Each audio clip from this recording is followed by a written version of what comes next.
This video is on the Chevy Silverado 2023 to 2026 Infotainment Center. When you step into the vehicle, you get this nice little splash screen across the 13-inch display. I always have mine boot up to Android Auto. So let's take a quick little poke around and see what we can find out.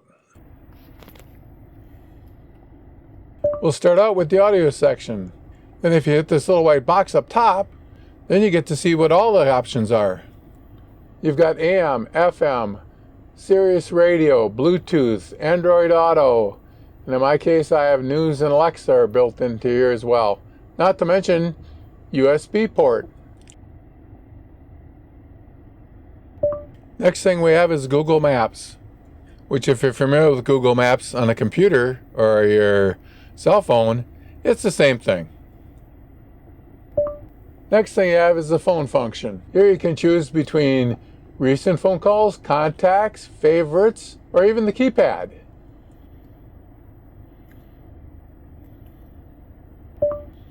Now here we get to see the cameras. And this is what my tailgate camera looks like. And there's the two options, whether you're trailing or you're just backing up. Now the nice thing about this is you can check your trailer lights. It's just great when you're alone and need to check all your trailer lights. Then there's climate control. You can do everything from this screen, from turning it on and off. I usually let mine sit on auto. Right now it's got the AC turned on. You can adjust the fan speed and all that kind of good stuff, whether you're getting cold on your feet or cold right in your face. You can also adjust the temperature up and down through those knobs on the screen, or you can actually use the climate control cluster that's right below the infotainment center. Works absolutely fantastic. Now here's the settings menu. There's a lot of stuff you can do with your vehicle here. You just hit the vehicle tab. You can set up teen driver mode, rear seat reminder, which I leave off, buckle to drive, I leave that off as well, comfort and convenience. Now my vehicle is the LT. Some of these settings you'll see more in higher trim vehicles. These are the different lighting modes. Like exit lighting, I like at about 30 seconds.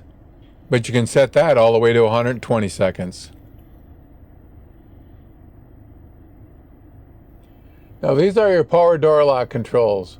I always set mine for auto unlock, delayed door lock. Basically, when you close the door, you walk away and about 10 seconds later, then the doors lock automatically. Now, two of the features here that are really kind of cool are the remote start heated seats, which is great in the winter, seeing as I'm in Wisconsin.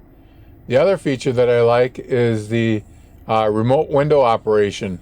Basically, when you hold down the unlock button on your remote control, it'll automatically put all four windows down. Great for in the summer. These are all the apps and permissions. Not going to go over these. It's pretty much a personal preference.